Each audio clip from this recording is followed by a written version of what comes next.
Olá pessoal, tudo bem? Meu nome é Felipe Calvé, sou auditor do TCU e vou falar um pouco mais para vocês sobre a criação de linhas de defesa para afastar riscos durante a contratação e execução contratual. A partir dessas linhas de defesa, você criar essas listas de verificação para a gente afastar esses riscos. Muita gente pode estar pensando, mas será que vale a pena mesmo, Felipe? A gente ficar criando esses instrumentos a mais, é mais trabalho?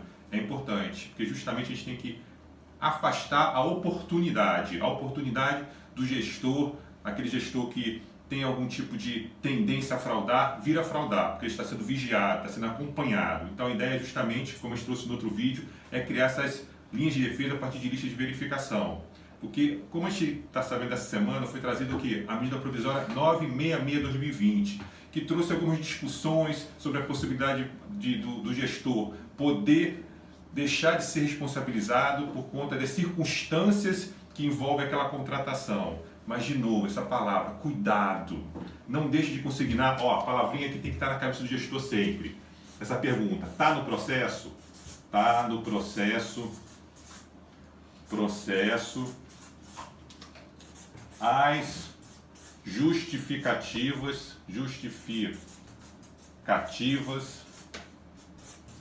das escolhas, escolhas. É importante o gestor sempre estar com essa pergunta na cabeça. As justificativas das escolhas, é essencial que o gestor sempre esteja se perguntando, está justificado, está nos autos? Porque, eu vou repetir isso de novo, daqui a 5, 6, 7 anos, você não vai ter esses elementos para poder apontar quais foram os motivos que levaram você a fazer as suas escolhas. Então, coloque no seu processo as justificativas e as linhas de verificação oportunizam isso para você. Por que você fez algumas escolhas, os testes que você fez, e isso, apesar do que foi trazido na medida provisória 966/2020, a questão do erro grosseiro, lembra? Lá traz sobre isso, as circunstâncias envolvidas no erro grosseiro, que é a tal da culpa, né? Erro grosseiro envolve a culpa. O erro grosseiro, dependendo das circunstâncias envolvidas, não bastaria apenas você fazer a vinculação da conduta com o resultado. Lá é trazido isso na medida provisória, que é ponderado sim na avaliação da responsabilidade do gestor. Mas vamos ter esse cuidado de criar essas linhas de defesa, demonstrar como elas foram feitas e deixar isso consignado aonde? No processo. Tem que estar no processo isso. Tá bom, pessoal? Isso tem a ver justamente com essa definição trazida das normas internacionais, dos estudos internacionais sobre fraude e corrupção. É o diamante da fraude. Diamante da fraude envolve o quê? Primeiro, é a capacidade do gestor cometer a fraude. Capacidade. O segundo aspecto é o quê? É a pressão que muitas vezes o gestor tem para fazer, vamos repetir aqui, pressão que o gestor tem recebido para fazer aquela contratação, aquela escolha. O outro ponto seria justamente a racionalização. O gestor racionaliza o que está sendo apresentado, racionaliza o que foi apresentado para aquela tomada de decisão. E aí que está o ponto que a gente vai trabalhar com vocês, que é evitar a oportunidade, criando essas listas de verificação, essas linhas de defesa que o gestor vai ponderar na hora da sua decisão. Então a gente vai tentar atuar com a lista de verificação oportunidade. Isso se chama o diamante da fraude, por causa do formato, que eles chamam. Diamante da fraude. Então o gestor tem a capacidade, sofre a pressão, racionaliza, mas dependendo da oportunidade ele pode ponderar se vai cometer aquele ato de fraude ou não. Então a gente vai trabalhar aqui nas linhas de defesa, ok? Lembrando mais uma vez, no processo, vamos sonhar com isso, pessoal. Sempre consignar no processo as suas escolhas, as suas justificativas das escolhas, como a gente já trabalhou nos outros vídeos. Isso é muito importante no processo. E a questão do erro grosseiro. Cuidado com essa questão do erro grosseiro. Essa palavra cuidado, eu vou estar sempre trazendo para vocês. Não é para gerar um apagão das canetas. Não é esse o objetivo. Mas é para você deixar no processo as informações que fizeram você fazer aquelas escolhas para daqui a algum tempo você, gestor, não vir a ser responsabilizado. Então, para você não vir a ser responsabilizado daqui a um tempo que não deixou isso devidamente consignado. Vamos então avançar agora para a criação dessas listas de verificação. Como a gente faz? É muito simples. Eu já dei aquela dica para vocês lista, verificação AGU, colocando lá no Google. Vamos então agora tentar criar uma lista de verificação aqui rapidamente, sem muita dificuldade para vocês verem como não tem muita dificuldade esse tipo de criação. Então você, por exemplo, coloca o número do processo, vamos lá, processo, cria lá, processo número, para deixar no processo, né, gente? Deixar consignado o que você avaliou. Você coloca lá, item de verificação, item a verificar. Depois daquelas escolhas feitas, item a verificar. Isso vai criando uma tabela para vocês, ó. Item a verificar. E você, por exemplo, item 1 a verificar, a questão dos preços. Preços justificados. Você coloca um textinho melhor, tá? Justificados. Ficados. Aí você vai fazer aquela pergunta, ó, aqui na lateral. Sim, não, não se aplica. Sim, não, sim.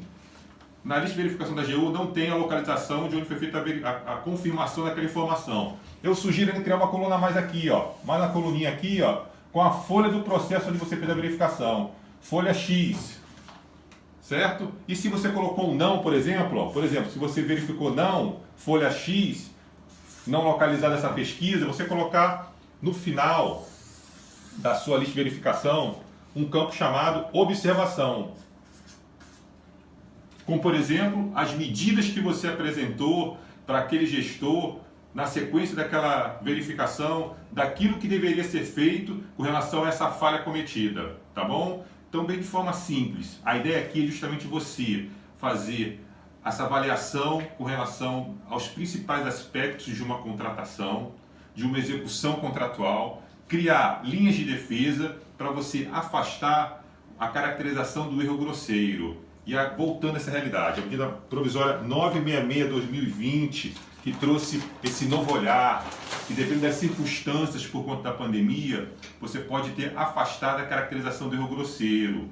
Mas vamos ter esse olhar atento para não deixar de consignar quais foram os elementos, inclusive, que podem caracterizar as justificativas das suas escolhas feitas naquela contratação. Mais um caso concreto, hoje vai ser bem demonstrado isso, hoje é dia 17 de maio, vai ser apresentado justamente um caso que o dolo vai ser caracterizado. O que aconteceu lá? Vai ser mostrado hoje isso, uma operação da Polícia Federal, que foi verificado o quê? Respiradores de 32 mil estão sendo pedidos para lançar nas notas fiscais o quê? 250 mil, ó. Questão dos preços, lembra? Questão dos preços, mais uma operação da Polícia Federal envolvendo isso.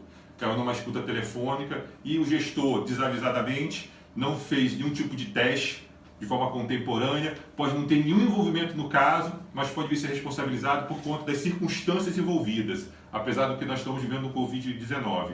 Então vamos ter esse cuidado, palavras que eu estou sempre repetindo, no processo, cuidado, linhas de defesa, listas de verificação. Crie isso na sua estrutura processual de contratação e execução contratual, para evitar que, mesmo com essa flexibilização, que alguns doutrinadores até estão discutindo se realmente era necessário, porque já temos lá a Lei de Introdução ao Direito Brasileiro, Lei 13.655/2018, que já trouxe justamente aspectos nesse sentido. Há uma discussão dos doutrinadores se seria cabível realmente essa medida provisória, se era constitucional ou não. Eu tenho minhas ressalvas, eu não vou entrar em detalhes, porque é uma discussão ainda muito recente. A princípio, eu acho que a Lei 13.655/2018, que trouxe alterações para interpretação das normas de direito brasileiro, já traz esses aspectos.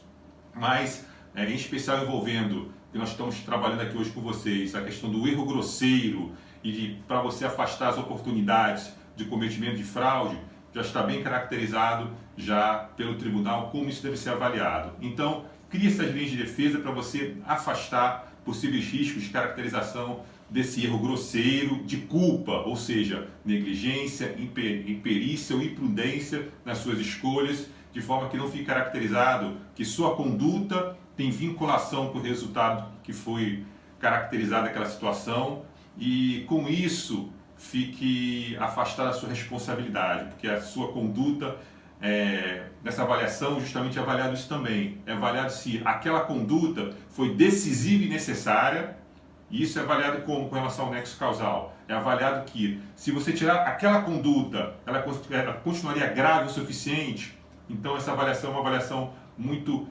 complexa de ser feita, mas que o tribunal tem cada vez mais, o Tribunal de Contas da União, avançar nesse tipo de avaliação para fazer a devida responsabilização em observância à lei de introdução ao direito brasileiro. E se você não tivesse esses elementos que demonstrem as linhas de defesa que foram implementadas e os cuidados que o gestor tomou, podem caracterizar, apesar das circunstâncias do Covid-19, podem não afastar essa responsabilidade do gestor pelo cometimento do erro grosseiro e, nesse caso que eu dei como exemplo, até de um envolvimento desse dolo por conta das várias provas que vierem a ser colhidas nesse processo investigativo que o Tribunal de Contas da União também tem utilizado bastante. Tá bom, pessoal? Um grande abraço para vocês, vamos encerrando esse vídeo e até a próxima.